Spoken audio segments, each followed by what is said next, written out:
ಕನ್ನಡದಲ್ಲಿ ಭಾಗ್ಯಲಕ್ಷ್ಮಿ ಧಾರಾವಾಹಿ ಶುರುವಾದಾಗಿನಿಂದ ಕುಸುಮ ಪಾತ್ರ, ಭಾಗ್ಯಾಳ ಪಾತ್ರ ಸ್ಫೂರ್ತಿಯಾಗಿನೇ ಸಾಕ್ತಾ ಇದೆ. ಆದ್ರೆ ಈಗಂತೂ ವೀಕ್ಷಕರು ಏನಂದುಕೊಳ್ತಾರೋ ಅದಕ್ಕೆ ತದ್ವಿರುದ್ಧವಾಗಿ ನಡೀತಾ ಇದೆ. ಭಾಗ್ಯಾಳ ಜೀವನದಿಂದ ತಾಂಡವ್ ಹೊರಗೆ ಹೋಗಾಯ್ತು, ಆದಿ ಬಂದಾಯ್ತು ಅಂದ್ಕೊಳ್ತಿರುವಾಗ್ಲೇ ಎಲ್ಲವೂ ಉಲ್ಟಾ ಆಗ್ತಾ ಇದೆ. ಮತ್ತೆ ತಾಂಡವ್ ಎಂಟ್ರಿ ವೀಕ್ಷಕರ ಬೇಸರಕ್ಕೆ ಕಾರಣವಾಗಿದೆ. ಭಾಗ್ಯ ತನ್ನ ಜೀವನದಲ್ಲಿ ಅದೆಷ್ಟೋ ನೋವುಗಳನ್ನ ನುಂಗಿದ್ದಾಳೆ. ಸಂಸಾರಕ್ಕಾಗಿ ತನಗಾದ ಅವಮಾನಗಳನ್ನ ಸಹಿಸಿಕೊಂಡಿದ್ದಾಳೆ. ಅತ್ತೆ ಮಾವನ ಪ್ರೀತಿ ಅವಳಿಗೆ ದೊಡ್ಡ ಆಸರೆಯಾಗಿದೆ. ಆದ್ರೆ ಗಂಡನಿಂದ ಸಿಗಬೇಕಾದ ಗೌರವ ಮಾತ್ರ ಸದಾ ಮರೀಚಿಕೆಯಾಗಿದೆ. ತನ್ನದೇ ಲೋಕದಲ್ಲಿ ತೇಲುತ್ತಿರುವ ತಾಂಡವ್ಗೆ ಸಂಸಾರದ ಬೆಲೆ ಗೊತ್ತಿಲ್ಲ. ಈಗಿನ ಪರಿಸ್ಥಿತಿ ನೋಡಿದ್ರೆ ಭಾಗ್ಯ ನಿಧಾನವಾಗಿ ಸ್ವಾವಲಂಬಿ ಆಗ್ತಾ ಇದ್ದಾಳೆ. ತನ್ನ ಕಾಲಿನ ಮೇಲೆ ತಾನು ನಿಲ್ಲುವ ಶಕ್ತಿ ಅವಳಿಗಿದೆ.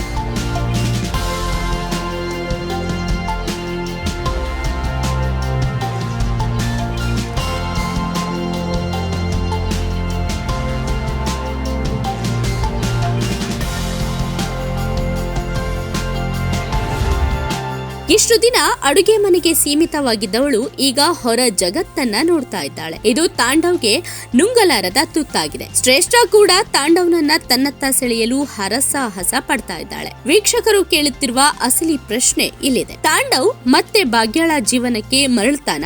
ಹೌದು, ಕಥೆಯ ಒಳಸುಳಿಗಳ ಪ್ರಕಾರ ತಾಂಡವ್ಗೆ ಈಗ ತನ್ನ ತಪ್ಪಿನ ಅರಿವಾಗುವ ಸಮಯ ಹತ್ತಿರ ಬಂದಿದೆ. ಆದ್ರೆ ಅದು ಪ್ರೀತಿಯಿಂದ ಅಲ್ಲ, ಬದಲಾಗಿ ಅನಿವಾರ್ಯತೆಯಿಂದ. ಶ್ರೇಷ್ಠಳ ಅಸಲಿ ಮುಖ ಪರಿಚಯವಾದ ತಾಂಡವ್ ಬೆಚ್ಚಿ ಬಿದ್ದಿದ್ದಾನೆ. ಭಾಗ್ಯಳನ್ನ ಬಿಟ್ಟು ಹೋದ ಮೇಲೆ ತಾಂಡವ್ ಜೀವನ ಅಸ್ತವ್ಯಸ್ತವಾಗಿದೆ. ಮನೆಗೆ ಬೇಕಾದ ಪ್ರೀತಿ, ಕಾಳಜಿ ಎಲ್ಲೂ ಸಿಗ್ತಾ ಇಲ್ಲ. ಹೀಗಾಗಿ ತನ್ನ ಸ್ವಾರ್ಥಕ್ಕಾಗಿ ಆದರೂ ಆತ ಭಾಗ್ಯಳ ಹತ್ತಿರ ಬರಲು ಹವಣಿಸ್ತಾ ಇದ್ದಾನೆ. ಭಾಗ್ಯ ಇದನ್ನ ಒಪ್ಪಿಕೊಳ್ತಾಳ ಎಂಬುದು ದೊಡ್ಡ ಸಸ್ಪೆನ್ಸ್. ಅವಳು ಈಗ ಹಳೆಯ ಭಾಗ್ಯಾಳಲ್ಲ, ಕಷ್ಟಗಳನ್ನ ಎದುರಿಸಿ ಗಟ್ಟಿಯಾದವಳು. ಅಂದ ಹಾಗೆ ಶ್ರೇಷ್ಠ ಸುಮ್ಮನೆ ಕೂರುವ ಹೆಣ್ಣು ಕೂಡ ಅಲ್ಲ. ಅವಳು ತಾಂಡವನನ್ನ ಸಂಪೂರ್ಣವಾಗಿ ತನ್ನವನನ್ನಾಗಿ ಮಾಡಿಕೊಳ್ಳಲು ಸ್ಕೆಚ್ ಹಾಕ್ತಾ ಇದ್ದಾಳೆ. ಆದರೆ ತಾಂಡವ್ ಮನೆಯವರು ಭಾಗ್ಯಾಳ ಪರವಾಗಿದ್ದಾರೆ. ಇದು ಶ್ರೇಷ್ಠಗೆ ದೊಡ್ಡ ತಲೆನೋವಾಗಿದೆ. ಪ್ರೀತಿಗಿಂತ ಹೆಚ್ಚಾಗಿ ಭಾಗ್ಯಾಳನ್ನ ಸೋಲಿಸುವುದೇ ಅವರ ಗುರಿಯಾಗಿದೆ.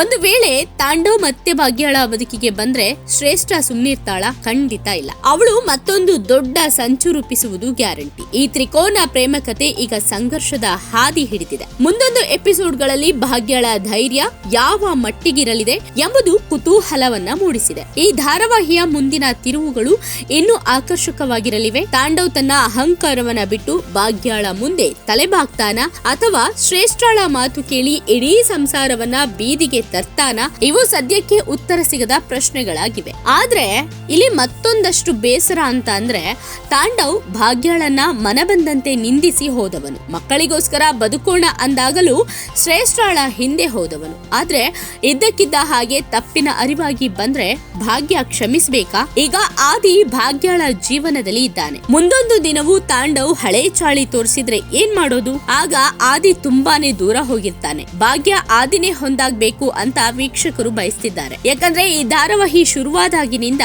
ಈ ಧಾರಾವಾಹಿಯನ್ನ ಸ್ವಂತ ಕಥೆಯಂತೆ ಜೀವಿಸಿದವರು ವೀಕ್ಷಕರು.